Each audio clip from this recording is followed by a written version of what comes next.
Hey guys, my name is Dee. This is Heroine. Welcome back to my channel, and today I'm going to be talking about some books I'm going to bring with me to university.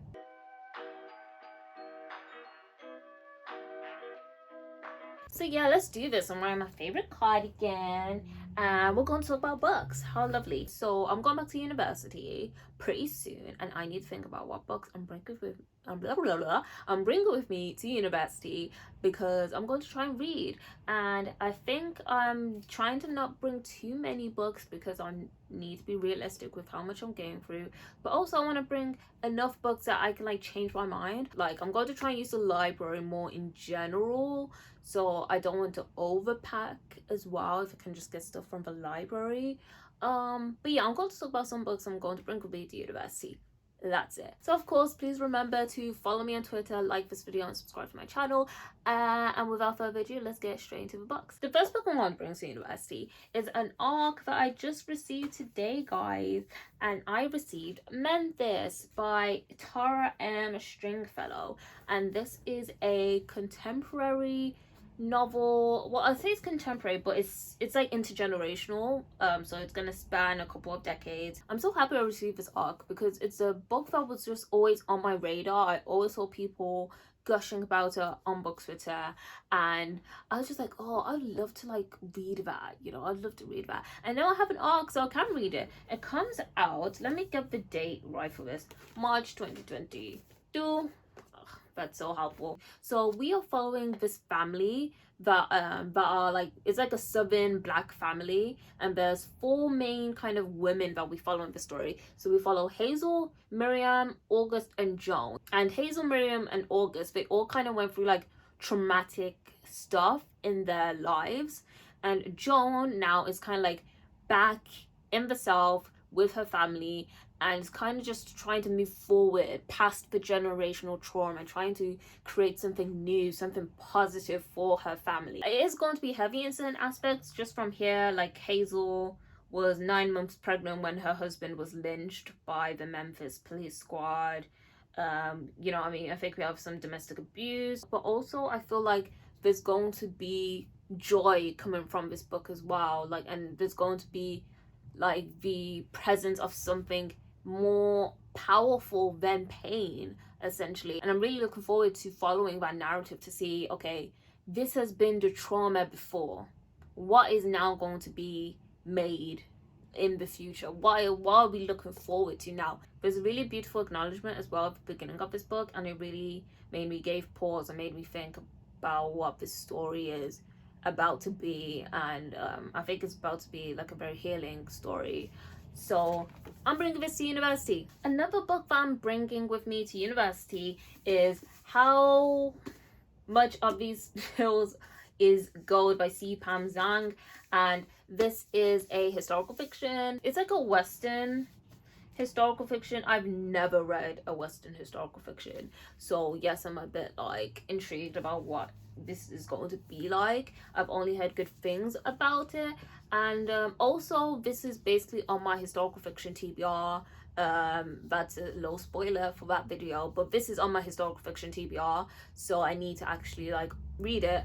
And it's been sitting on my shelves for a long time and I keep eyeing it. I'm like, I should pick you up, but not now, but I will do soon. And now I'm actually going to pick it up. It's going to be dealing with themes like the American dream and if it's real, if it's an illusion. I love those sorts of themes in books when it comes to like by American authors. I love American authors that deal head on with this American dream aspect, because like being in the UK, we don't have that here. We don't have a UK or a British dream. Like, we really don't. Me personally, I'm like very fascinated in the concept of an American dream and what that entails. And this author was born in Beijing. She's an Asian author, so I'm very excited to see her perspective of the American dream, being born in China but living in the US for most of her life. Like, I'm really excited to read that. I don't know if it's camera moved or not. Well, me getting my books.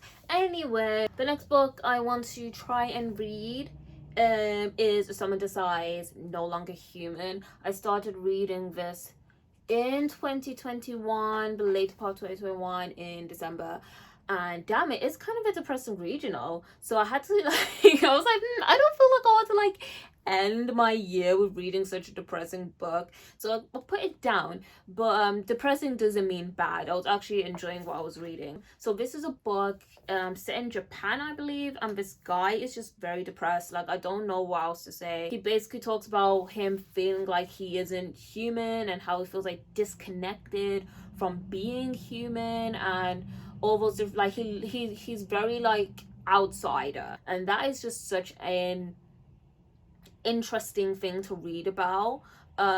Especially just like this concept of like alienation and feeling alienated by society and stuff like that. I just really feel like it's a conversation we should be having more currently. But yeah, I feel like it would be good to like bring a classic along to university, you know. And I don't think it's going to be I don't think it's going to be like a long read as well. Like, I'm trying not to bring like really big books with me. I say that, but look at the next book I'm going to talk about. The next book I'm bringing with me to university.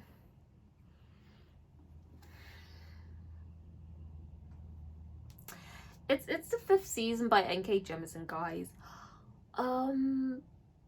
This should be on my like self-destruct video. Like, this book should be on the self-destruct like pile, because if I do not read it, I've been cursed. I cannot read this book. I cannot pick this up. Apparently this was supposed to be my 24-hour read video, and I just haven't had time to like sit down and only read a book for 24 hours. Like, I've been kind of busy, so I haven't been able to dedicate that time to this book. But yeah, I feel like I'm kind of like scared as well, because I feel like once I read this and love this, like I'm 90% sure I'm going to love this book, I feel like I'm going to want to read like every other N.K. Jemisin book. Do you know what I mean? It's almost like a Quick and Mezzy when I read Pet, and I knew that I'm going to want to engulf their entire like book backlist, and I had to like section off when I'm going to read their books, because I just know I'm going to love them. I feel like that's going to be the case here, hopefully, because I've been building up to this book a lot. Imagine if it's like actually not I don't actually like it. It's like, oh my god, I've been building it up for like forever. The 5th season is about an apocalypse. Apocalypses keep on happening, and it's told in second person, and we are following these different characters about how they are surviving through these constant apocalypses. All I know is that one of the characters is a mom, and you never really see moms in fantasy, so that is refreshing. Why I'm bringing this book to university, I think like maybe I don't want to have like too many short books. I feel like I might want to just have like a long book to read, you know, because I'm going to have like so much time in my final year of university to read long books, of course, but I'm going to try anyway. And then the last book I'm going to bring with me to university is another chunk, guys, even bigger than the 5th season, and that is Small Island by Andrea Levy. Guys, I actually got to like a quarter of this book. Like, I was a good, you know, I was on my way to finishing this book. I say a quarter through, on my way to finishing it anyway. And then I stopped reading it. I put it down for some reason, and I don't know what the reason was, but that, like, I never came back from it. I never came back from it, and I feel so sad, because like I was really enjoying this book. If you don't know, it's a historical fiction novel. Oh my gosh, is this an affair? What? I feel like this is an affair. I can't remember. I'm like, damn, I'm reading the synopsis. I'm like, oh, this is kind of messy. We'll just talk about post World War II Britain. We're following these 3 characters. They all have quite messy lives, and it's very well written. I know, because I started reading it and I put it down. So why am I bringing this big chunk to university? Because I was enjoying it, and like I feel like that's a good thing. Like, even though it's big, I know that I was enjoying the story, so it's not going to be like, oh, it's a big book and I don't even know if I like what's happening. Like, I was enjoying the writing, the characters, like everything. So I feel like it'll be easier for me to complete it, compared to maybe like other books that I'm like more unsure of. But yeah, I do want to finish this book because it's a break. These aren't the only books I'm going to bring with me to university, or maybe there will be. No, that will not work. I'm coming back in like February, so I don't need to bring my whole library with me. So I think I will just be bringing these 5 books and maybe a couple of others. About already like 10 books around 10 books, maybe less than that actually, in my house that I have in my university city. So I'd say my house, like I own the house, but I'm renting basically. We have a very interesting collection of books, guys, so please let me know down below if you've read any of them, if what you thought about them. Please remember to follow me on Twitter, like this video, and subscribe to my channel, and I'll see you guys soon in another video soon. Bye.